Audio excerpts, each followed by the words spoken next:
Hello guys, நம்ம இந்த வீடியோவில் எந்த கேள்வி பார்க்க போகிறோம்னு சொல்லிட்டு டைட்டில்லையும் போர்ட்லையும் இருக்குது. ஸோ நம்ம கேள்விக்குள்ளே போவோம். கேள்வியில் என்ன சொல்கிறாங்க அப்படின்னு சொன்னால், ரமணி அப்படின்ற ஒருத்தர் இருக்காராம். அவர் என்ன செய்கிறாருன்னு கேட்டாக்க, குறித்த ஒரு பணத்தொகையை, அந்த பணத்தொகையை நான் சொல்கிறேன், எக்ஸ்ன்னு சொல்லிட்டு சொல்கிறேன். எக்ஸுங்கிற பணத்தொகை என்ன செய்கிறாருன்னு கேட்டால் 10% ஆண்டு கூட்டு வட்டிக்கு என்ன செய்கிறாரு, வைப்பிலிடுறாரு ஒரு நிதி நிறுவனத்தில். அப்படி வைப்பிலிடும்போது 2 ஆண்டுகளுக்காக மாத்திரம் கிடைத்த வட்டி வந்து 2 வருஷத்துக்கு வைப்பிடுறால அந்த 2 வருஷத்துக்காக மட்டும் கிடைச்ச வட்டி மட்டும் 660 ரூபாய்னு சொல்லி சொல்றாங்க. சரிதானே? அதே வேளை 2 ஆண்டுகள் இறுதியில் 2 ஆண்டுகள் இறுதியில அவருக்கு கிடைத்த மொத்த பணம் வந்து ரூபாய் 7260 ரூபான்னு சொல்லி சொல்றாங்க. இப்ப என்ன கேட்கிறாங்கன்னு சொன்னா, அவர் வைப்பிலிட்டார்ல அந்த தொகை தான் நான் எக்ஸ்ன்னு சொல்லி சொன்னேன். இது வந்து வைப்பிலிட்ட தொகை, வைப்பிலிட்ட ரூபாய் தான் எக்ஸ்ன்னு சொல்லி நான் சொல்றேன். சரிதானே? இப்ப இது எவ்வளவா இருக்கும் அப்படின்றது தான் கேள்வியா இருக்கு. இப்ப நான் சொல்றது கொஞ்சம் கவனிச்சு கொள்ளுங்க. இப்ப பாத்துக்கொள்ளுங்க, அவர் வந்து ஒரு குறித்த பணம், அது எவ்வளவுன்னு சொன்னா எக்ஸ்ங்கிற ரூபாய், இத அவர் வைப்பில் இடுறாரு. வைப்பில் இடும்போது அவருக்கு ஒரு குறித்த ஒரு சின்ன தொகை வந்து கிடைக்குது வட்டியா. சரியா? இது கூட்டு வட்டி கேள்வி அப்படிங்கறதுனால 2வது ஆண்டு, இது வந்து முதலாவது ஆண்டுக்கு அவருக்கு இவ்வளவு கிடைக்கும், அவர் வைப்பில் இட்டதும் வட்டியும் சேர்த்து. இப்ப 2வது ஆண்டு அப்படின்னு சொல்லும்போது கூட்டு வட்டி கேள்விங்கிறனால இந்த மொத்த தொகைக்கும் சேர்த்து தான் அவருக்கு வட்டி விழுக போகுது. சரிதானே? அப்படி அவருக்கு 2ஆம் ஆண்டு கிடைக்கிற வட்டி வந்து வட்டி மட்டும் 660 ரூபாய். அப்படித்தானே? 660 ரூபான்னு சொல்லி சொல்றாங்க. இப்ப இந்த முதலாம் ஆண்டு வைப்பிலிட்ட தொகை, முதலாம் ஆண்டுக்கான வட்டி, இந்த வட்டி, இது வந்து வட்டி. சரியா? நான் வேற ஒரு ஷேப்ல வேற ஒரு கலர்ல போடுறேன். இது வந்து முதலாம் ஆண்டுக்கான வட்டி, இதுவும் அந்த 2ஆம் ஆண்டுக்கான வட்டி, இவ்வளத்தையும் கூட்டும் பொழுது அவருக்கு எவ்வளவு கிடைக்குதுன்னு சொல்லி சொன்னா 7,260 ரூபாய் கிடைக்குது. சரிதானே? ரூபாய் இவ்வளவும் கிடைக்குதாம். இப்ப நம்ம கேட்கறாங்க இந்த எக்ஸ் தான் எவ்வளவுன்னு சொல்லிட்டு. இப்ப நான் அந்த கேள்வி 2 மெத்தட்ல செய்ய போறேன். அதுல ஒரு மெத்தட்டை நான் இப்ப செஞ்சு காட்டேன். முறை 1 அப்படிங்கறத வந்து நான் செஞ்சு காட்டேன். இது வந்து முதலாவது முறையில நான் செய்யறேன் அப்படின்னு சொல்லிட்டு. இப்ப நான் என்ன செய்ய போறேன்னு சொன்னாக்க, 7,260 இருந்து அவர்கிட்ட 2ஆம் ஆண்டு கிடைத்த வட்டியை நான் கழிச்சேன்னு சொல்லி சொன்னாக்க, பைப்பிலிட்ட தொகையும் முதலாம் ஆண்டுக்கான வட்டியும் வந்துடும். அப்படித்தானே? அப்ப நான் அதை முதல் செய்யறேன். அப்ப ரூபாய் 7,260 இருந்து ரூபாய் 6,060 கழிச்சேன்னு சொல்லி சொன்னாக்க ரூபாய் எவ்வளவு கிடைக்க போகுது? 0 6 போனா 0, 12ல 6 போகுமா இருந்தா 6, மிச்சம் 6. ரூபாய் 6,600 வந்து அந்த எக்ஸும், அதாவது வைப்பிலிட்ட தொகையும் முதலாம் ஆண்டு வட்டியுமா இருக்கும்.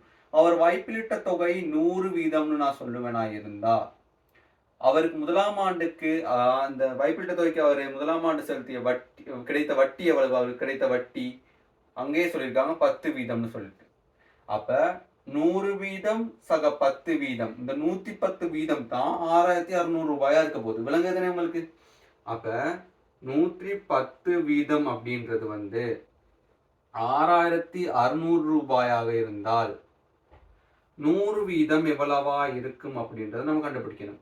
எப்படி கண்டுபிடிக்கலாம் அப்படின்னா, 6,600 110, இந்த 110% இருக்குல்ல, அதால பிரிச்சோம்னு சொல்லி சொன்னா நமக்கு 1% எவ்வளவுன்னு சொல்லிட்டு வந்துடும். அப்படித்தானே? 1% எவ்வளவுன்னு சொல்லிட்டு வந்துடும். இப்ப நம்ம என்ன செய்யணும்? 100% எவ்வளவுன்னு தானே கண்டுபிடிக்கணும். அப்ப அதை என்ன செய்யணும்? 100ஆல பெருக்கணும்.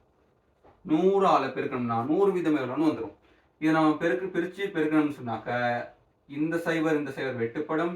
இரண்டையும் பெருக்கணும்னு சொன்னாக்க 66, சரி சுருக்கணும், என்ன சுருக்கணும்.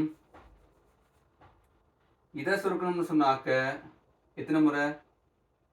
6 முறை. 6, இன்னொரு 0 இருக்கு, இங்க 100ஆல பெருக்கணும், அப்ப இங்க 2 0.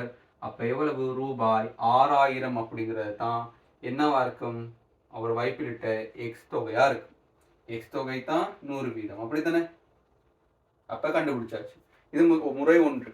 முறை 2 அப்படின்னு சொல்லும் பொழுது, முறை 2 அப்படின்றத பாத்தீங்கன்னா, இவர் வைப்பிலிட்ட தொகை, அதாவது 2ஆம் ஆண்டுக்கு வைப்பிலிட்ட தொகையில இருந்து 2ஆம் ஆண்டு வட்டியா அவர் கிடைச்சிருக்கும் இல்லையா ரூபாய் 660, அதை நான் கேள்வியில இன்டர் பண்ணாம, அதை நான் போடாம அந்த கேள்வி செய்ய போறேன்.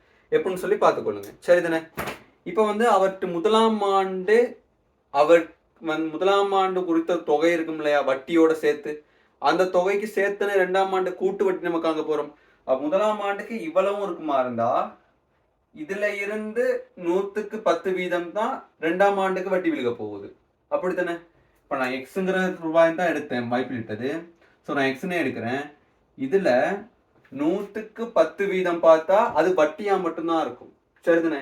இதே நான் 100க்கு 110 வீதம்னு பார்த்தா வட்டியோட சேர்ந்து முதலீட்ட எக்ஸ் ரூபாயும் சேர்த்து தான் இங்க வரப்போகுது.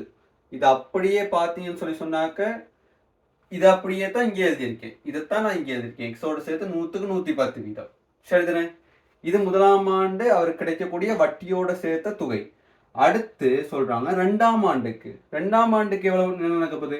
இதுல 100க்கு 110 பார்த்தோம்னா இறுதியா அவர்கிட்ட கிடைக்கிறது எவ்வளவா இருக்கும்னு நம்ம கண்டுபிடிச்சிக்கலாம். அதை தான் கொடுத்துருக்காங்க 7260ன்னு சொல்லிட்டு.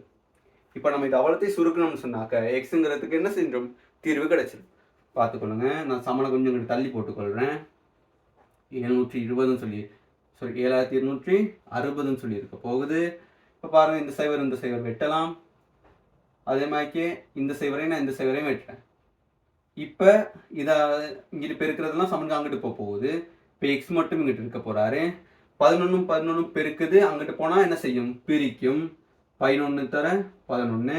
இங்கே பாருங்க 100 மட்டும் பிரிக்குது. இங்கிட்டு போனால் என்ன செய்யும்? 100 பெருக்கும். இப்போ இதை சுருக்குனீங்கன்னு சொல்லி சொன்னாக்க இது அவ்வளத்தையும் சுருக்கி நீங்கள் வரும்பொழுது 6000 ரூபாய் அப்படின்றது உங்களுக்கு ஆன்சராக வரும். சுருக்கி பார்த்துக்கொள்ளுங்க. இப்போ பாருங்கள், இங்கேயும் 6000 விட வருதா? இங்கேயும் 6000 விட வருதா? நீங்கள் ஸ்கீம் செக் பண்ணி பார்த்தீங்கன்னா அங்கேயும் 6000 விட இருக்கும். அப்போ முதலீட்டு தொகை 6000. நீங்கள் இவ்வளோத்தையும் யோசிக்கிறத விட நீங்கள் இப்படி கொஞ்சம் யோசிச்சிங்கன்னா குயிக் ஆன்சருக்கு என்ன செஞ்சிடணும்? போயிடணும்.